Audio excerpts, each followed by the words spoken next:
welcome to Today in the News on Vanguard Live. I am Precious Chickadee. We begin with the front pages of the papers this morning, starting off with Vanguard. Vanguard is leading with Edo will meet APC INEC in court to retrieve mandates, and that's coming from PDP. Rider says a result unacceptable, adds APC PDP turned poll to transaction, not election. Fek Oyebanji, Sanwo-Olu, Abiodun Ayedatiwa, Ododo, all those agree to Kwebolo. It was state capture, not election. That's coming from Obi. Poll field integrity test, Yaga Africa. Review IREP upload amidst discrepancies. CDD urges INEC. Lawyers forensic analysis will determine my next move, and that's coming from Akpata. You can also see a photo story showing about Bini receive Okebolo Akpabio. Stories above. Diesel price still increasing nationwide, and that's coming from NBS report. Dangote Mexico's Bocas refineries may upstage US Europe producers, and that's coming from OPEC. UNGAT 79, Nigeria demands a UN Security Council seat. Kubara's loyalists ditch PDP, APC, pitch Gen 10 Twitter, APP. Airpeace plane suffers a windshield crack on landing at Abuja Airport. 2024 annual confab in Bayelsa. Editors invite experts to address economy, media space challenges. We take a look at the Guardian newspaper. The Guardian is leading with non-profit businesses amid low impacts. Over 174,100 new NGOs established in 4 years. And you can see an infograph on that report. After Edo, APC vows to clinch Ondo Anambra rivers. PEC OK's plan to strengthen national value system in schools. ONGA, Nigeria demands Security Council seat. Party CSOs seek INEC's review of Edo governorship election results. EFCC, ICPC accuses lawmakers of executing constituency projects through proxies. Ministries of Finance budgets mom over allegations of project duplications. Nigerians spent 1.4 trillion naira on epileptic power. Discos owed 385 billion naira. High exchange rate spikes price of cooking gas by 69.15% in 1 year. We take a look at the Nation newspaper. The Nation is leading with the federal government approves tax relief to boost businesses' employment, right? It says massive road project begins nationwide. Disaster relief fund set for takeoff. And we have on page 5 for man, a 2 trillion naira stabilization plan can lift the economy.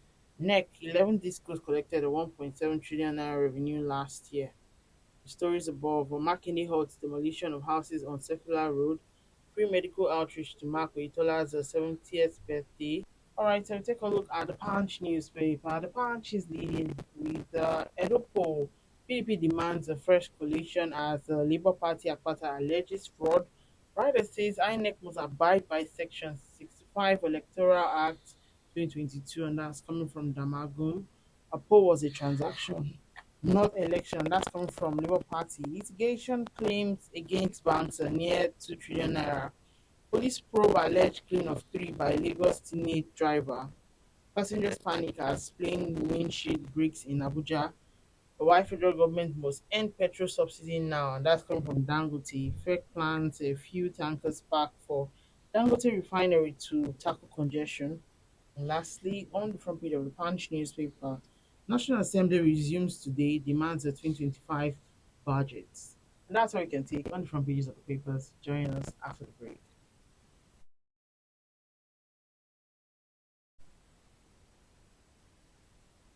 All right, welcome back. If you're just joining me, still today in the news on Vanguard Live, I am Precious Chickadee. Joining me to talk about some of the stories on the papers this morning is Mr. Dayo Akintobi, publisher of Lipeji Today, Lekki Today, and Ikeja. It's good to have you join me this morning, sir. Always a pleasure to be here. Good morning to all our viewers. All right, so let's talk about Edo State election. I mean, we've seen all that's come out from that election. What were your observations? Also, the PDP has vowed to go to court to retrieve its stolen mandate. Well, I think the best rigor won, really. I think I think at the end of the day, because all the parties committed infractions, they all bought votes. We saw it. They were all guilty of vote buying. So I think it's the party that was able to buy votes best that won. But on a more serious note, well, um, I wish Nigeria, I can't wait for a time when Nigeria will get to the point where we're satisfied with the outcome of elections. There's no election that we've run, I would say even since 1979, that has not been fraught with allegations of misconduct, all kinds of abuses, and at the end of the day, you can never really be sure that is any election a true reflection of the will of the people. You just don't know because there's just so much. I mean, in this particular election, we've heard of um, the fact that the results that were uploaded to IREV are different from the results that were counted at the polling unit.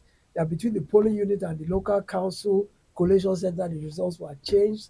We've heard of voter intimidation. We've heard of all kinds of things. But the one fact that I do know is that there is voter apathy. I think they had maybe 25% of the registered voters that came out to vote. That's one indisputable fact. And I think that may have also swung the election in certain directions because there's a particular group of people, particularly the elite, who may have voted more for the PDP but didn't come out to vote. And that probably had an impact on the elections. So um, despite all of the allegations and suspicions and conspiratorial theories and all that, the bottom line is INEC has declared a result. Whether that result is as a result of a free and fair election, whether that result is even accurate, I guess the courts will eventually determine that because PDP has said they are going to court. But the one thing that does seem to be a disconnect in reality, because I think it was President Tinubu yesterday who said that the outcome of the Edo election is an endorsement of the economic policies of his administration. Somebody said that. It might have been the party chairman, but somebody said it, that the fact that APC won Edo goes to show that the people believe in the president's reforms. And I look at it and I say, on the street level, everything we're hearing is how APC has turned Nigeria into a country of poor people, starting from the 8 years of President Buhari to the 1 year plus of President Tinubu's administration. The general cry or the general outcry in the country is that APC has not done well for the people, that people are worse off today than they were before APC came into the saddle. So you now ask yourself, if it is this very same APC that people are complaining has made them poor, how is it that same APC that is now winning in Edo? Does it mean the Edo people like pain? Does it mean they want more of the same? Does it mean that they want to continue to wallow in penury? Or is it simply that those votes were contrived? Because when you think about it, it doesn't really make sense that where there's a general perception of underperformance or incompetence about an administration, that people would vote for more of the same and condemn themselves to penury and to continued deprivation.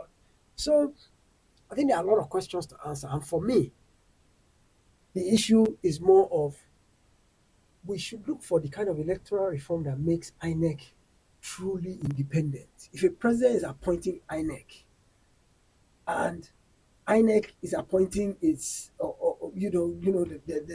there's internal appointing of returning officers, electoral officers. There's bound to be some suspicion of,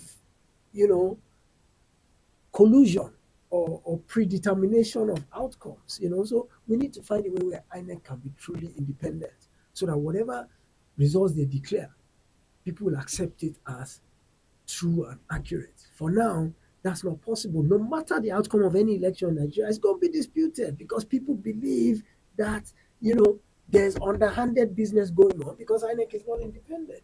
Like look at now, PDP is crying foul in Edo. They're saying INEC did this, INEC did that.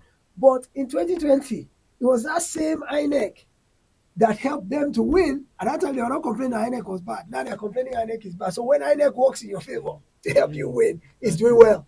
When it works against you and helps your opposition win, then it's a corrupt organization. So it depends on where you're sitting on the side of the fence. But yeah, we need electoral reform, that's for sure. All right, so various takes on the election. Some say the election failed integrity test. Some say it's a mockery on democracy. Other people are saying that it is democracy at work. And but the question that I would like to ask is: before the elections, there were already some fears about how the election was going to go. One of the major one was the reg being Wike's cousin, and it was something that was echoed, in all the rooms that this, and even Wiki came out to even speak about it. And why exactly is it that we don't take note of things like this? Because I mean, when you feel like, oh, there's somebody who is very close to someone, I mean, if they're like changes or so, it's to give the people some certain level of confidence that, okay, we can see that this election is going in the way that they want us to actually come out and vote. Because you spoke about voter apathy. What do you think about that? Well, as long as INEC is not independent, as long as the president appoints the INEC chairman, then the INEC chairman is the one who puts forward the resident electoral officers. Maybe perhaps the president has to appoint them and it's ratified. As long as there's that insider um, arrangement and kind of handshaking behind the scenes, then you can never really be sure that the system, the process is above board. And what we are complaining about here, or the larger complaint, is about process. I mean, look, for example, as you mentioned, the wreck in Edo State was said to be Governor Wike's cousin. Governor Wike has an axe to grind with Edo State. Why? In 2020, when Governor Obaseki cross-capital from the APC to the PDP, it was Governor Wike that welcomed him with open arms and was the one who funded or who muscled Obaseki into the ticket. Because remember, he crossed capital at the last minute. There were other PDP people in the queue. There were other PDP people who had expressed interest and who were lining up to run for the ticket. Once Obaseki had a problem with APC and decided to defect, Wike was the one who engineered how he got the ticket, which he probably likely didn't merit. He didn't merit it, like I said, because he hadn't been in the PDP, he hadn't worked for the PDP, he wasn't in the queue, there were other people there before him. But Wike saw an opportunity as a sitting governor. There'll be a coup for PDP to win that state back. So he did everything he could to get that seat for Obaseki and to win that election. He spent a lot of money and they won. No sooner did Obaseki get into the seat, he turned his back on Wike and didn't care anymore. So Wike has a personal axe to grind with Obaseki. And when he's now talking about the fact that the wreck is his cousin, that immediately lets people begin to think that, this is going to be Wike extracting his pound of flesh from Obaseki in any way that he can get it. So that's why we're talking about issues of transparency, issues of independence are very critical to the integrity of the process, because once things begin to look like there's manipulation and there's all kinds of backroom arrangements, nobody trusts the process. Even when it is credible, nobody will believe it. And that has a negative effect on the outcome of elections. There's no election, hardly, in Nigeria that's ever been accepted. Even the so-called 1993 Abiola one that everybody said was the freest time. There were some people who objected that it was that there was rigging, and there was still some people who didn't accept the outcome.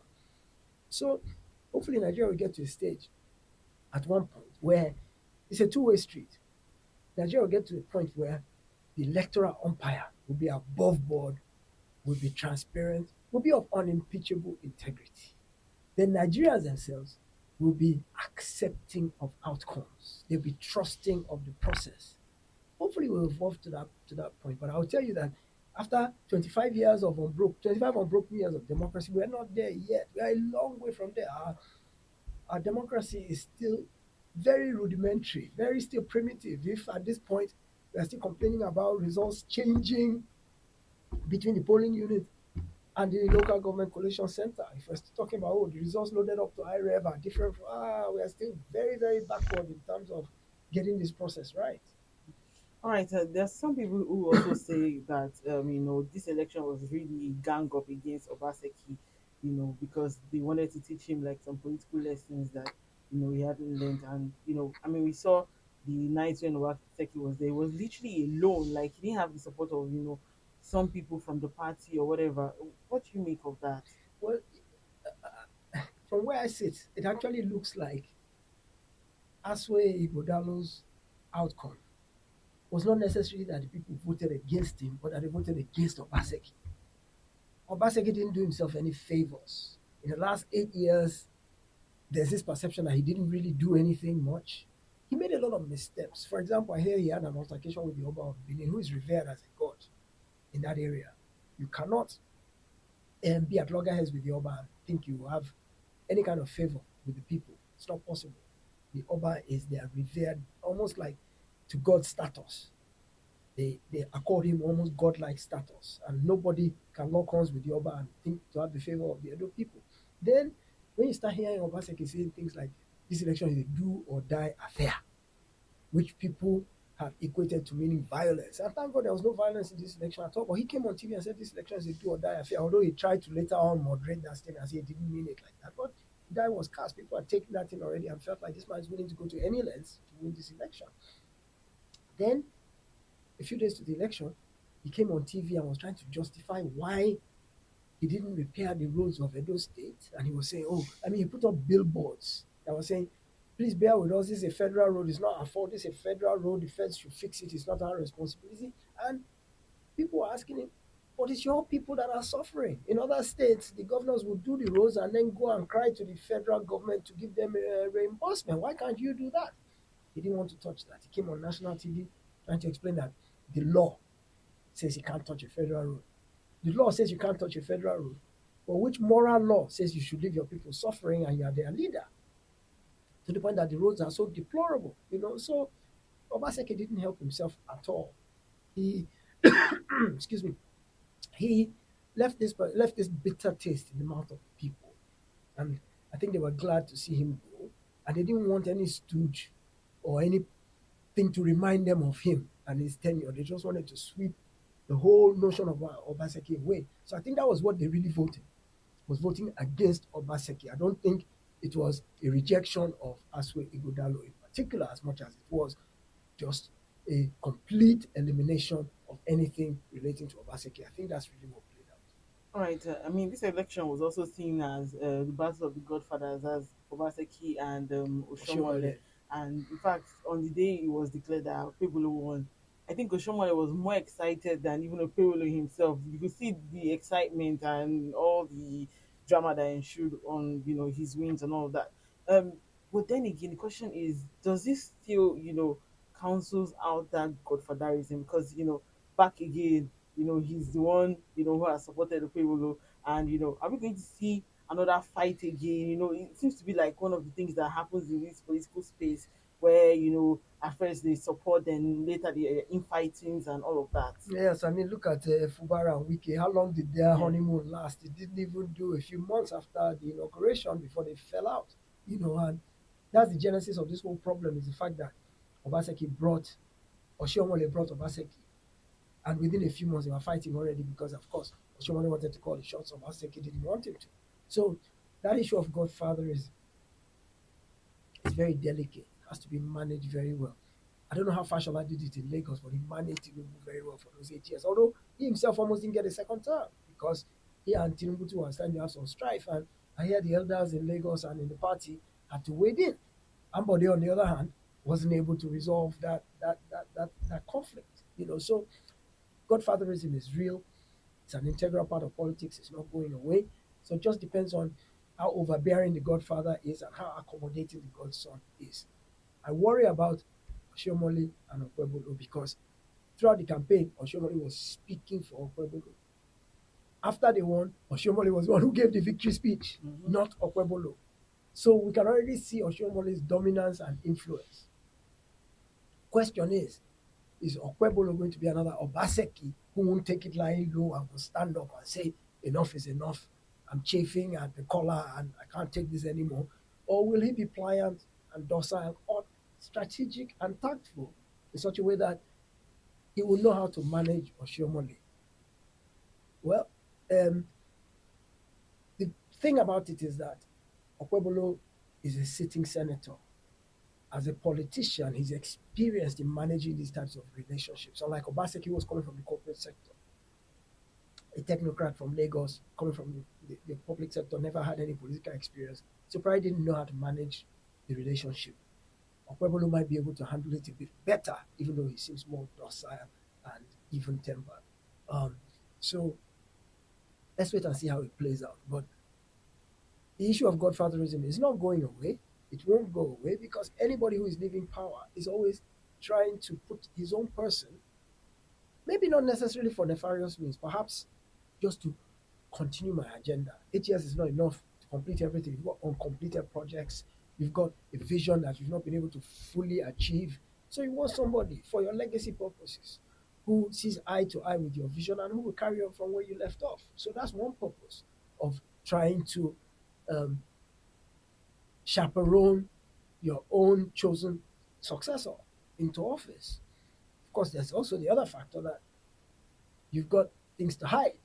You've got things you did that were untoward, and you want somebody who'll be in there who will protect your rear end after you're gone. So, whatever the case may be, I think godfatherism is something we'll continue to see, and how it plays out just depends on the two parties.